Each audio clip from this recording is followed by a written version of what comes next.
Hello and welcome to the Spandex and Wine podcast. I'm your host, Robin Hackney, and I'm so happy that you're here. This podcast is a place for conversations about balancing a healthy lifestyle and being happy. More specifically, happy hour. Together, we'll explore all things wellness and wine. I hope you learn a little, laugh a lot, and along the way, know you're not alone on this balanced wellness journey. Ready to jump in? Pour something in your glass that makes you happy because it's time for Spandex and Wine. Hello and welcome to the Spandex and Wine podcast. It's your host, Robin Hackney, and I'm grateful that you are here today.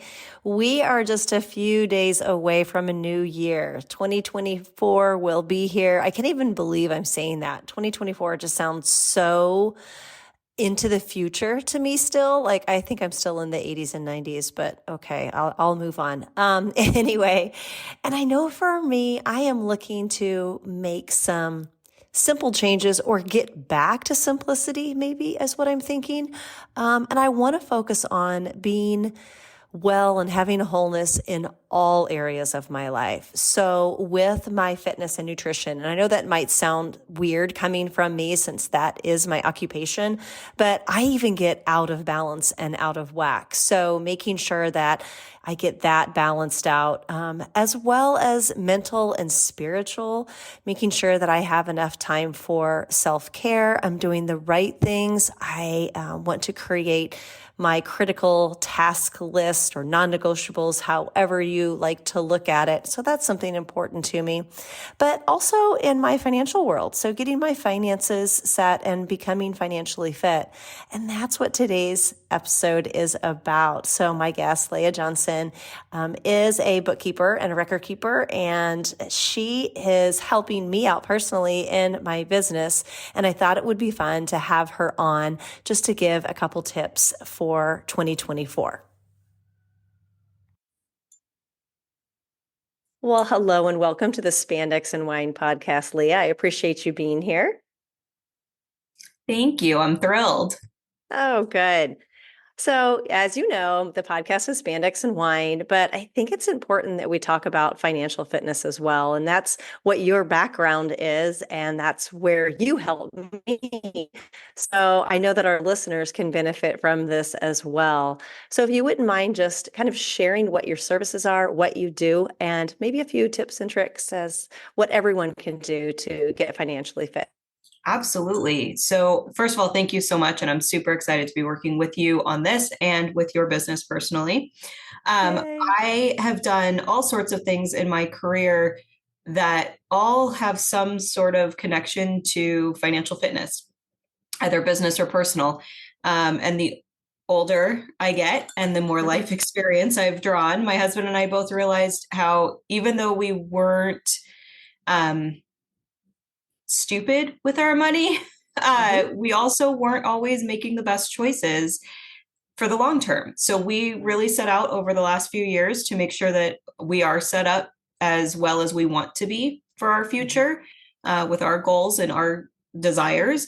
And I realized how much that translates to business as well. So through my various business ventures that I've been working for years and taking care of the finances on that end, I actually then partnered with a friend of mine who has a very successful construction business.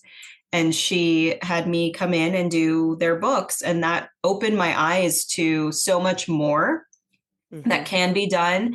And keeping your business books fit and your personal books fit, and how much stress that takes off of a business owner and then personal. So I do a little bit of all of that. We do small business bookkeeping, personal budgeting and finance. And then my husband does the investment side of it. So small business investing for employees, like 401k programs and that sort of thing.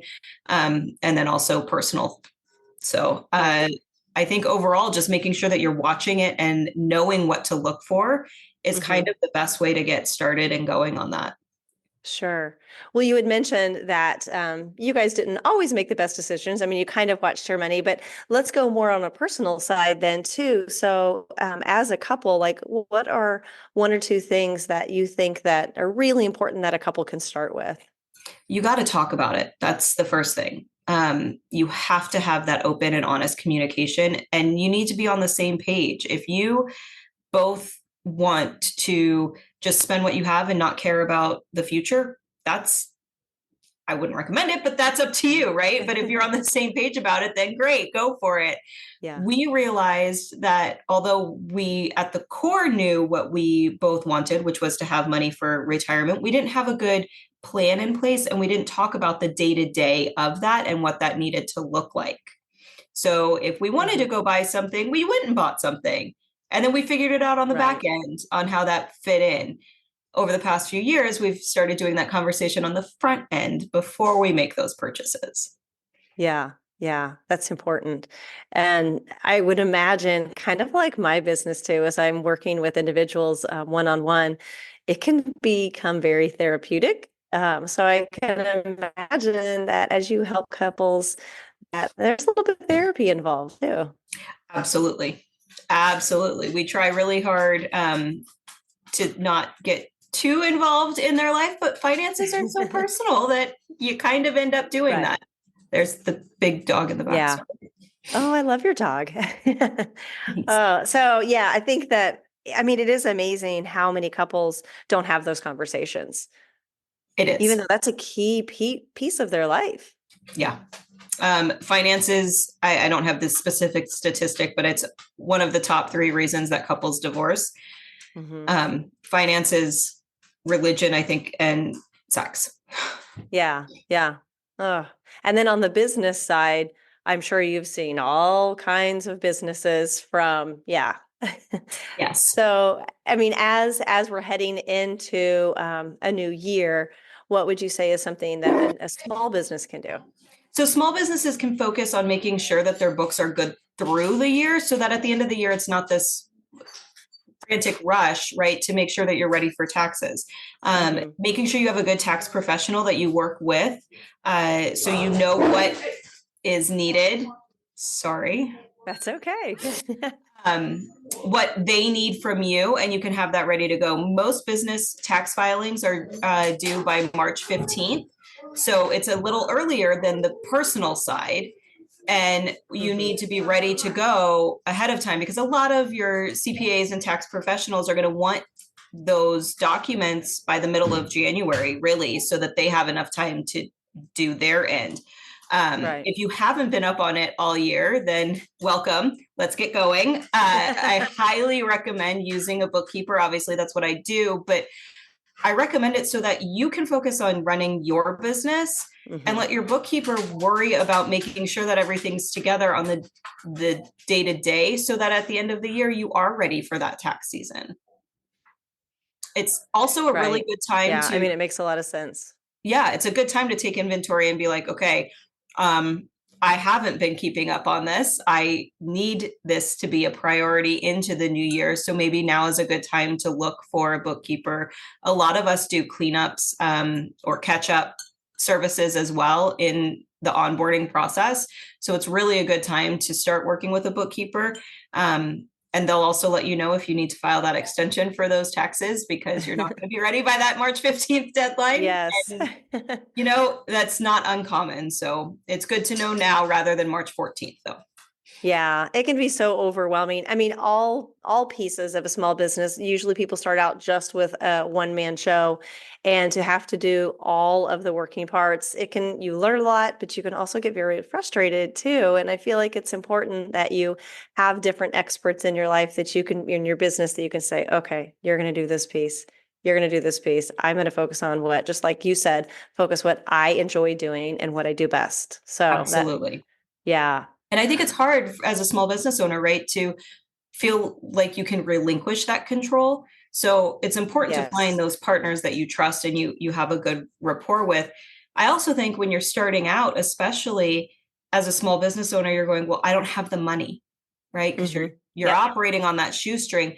But I will say, if you're not doing the finances right from the beginning, it can really be a massive detriment to your business in the future. So 5, 10, 15 years go by and you think everything's been okay. And now you're getting hit with tax audits or whatever it is, because things haven't been done properly. So if there is one place to invest outside of yourself in your business, I really encourage people to invest in the financial side and aspect to make sure that that's all in line.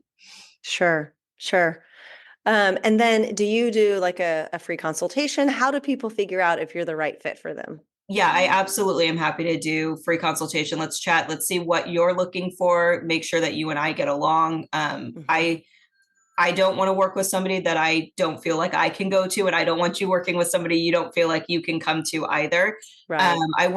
Most of my contracts are monthly fees, so it's a full all-inclusive kind of bookkeeping. And then if there's additional cleanup, catch up, onboarding, that's all separate. But we absolutely chat before we move forward with anything to make sure that we're the right fit for each other. Yeah. Yeah, that makes sense in my business too, just to make sure that it's going to work out. You have to kind of blend together well. So how can people find you then to set up a consultation and talk with you? Yeah. So if you send me an email at Leah, Leah, at Relia Bookkeeping. So it's like reliable, but reliable bookkeeping. And I'm sure we can drop it in the description as well, .com. But that's the easiest way is that email address to get me. My cell phone, you're welcome to text me as well to set up an appointment. And we'll put all that information up wherever it works. Yeah. I'll definitely include that in the show notes. I appreciate you being here and sharing that. I'm looking forward to a wonderful 24 because you are in my life. Thank you. Well, I'm super excited to make sure that 24 goes smoothly on your finance side for you. And I appreciate this opportunity as well to chat with everybody today.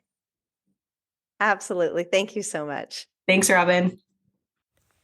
I hope you found that helpful. And if you did, please share this episode with a friend. Here are a few takeaways. 1, getting and staying financially fit can be a huge stress reliever. 2, having honest and open communication with your spouse is step 1. You have to be on the same page. Be brave and have that difficult conversation. 3, finances are personal and finding the right person to help guide you is key. 4, small business owners do enough day to day. Focus on what you do best and that lights you up. Then surround yourself with the right experts for the rest. I hope you have a wonderful end to 2023 and a start to 2024. Thanks so much for listening. If you enjoy this podcast, it would mean so much to me if you take a few seconds to do each or all of the following. First, follow or subscribe to Spandex and Wine. It'll help you so you don't miss an episode, and it'll help me because you won't miss any episodes. To do this, you'll just go to the podcast, click subscribe or follow wherever you are listening. Look for the plus sign or follow button, and this is one of the best things that you can do for the podcast, so thank you. If you'd also be willing to give a 5-star review, that would be amazing. And lastly, please share an episode with a friend or 5 to keep the love going. I appreciate you. Thanks.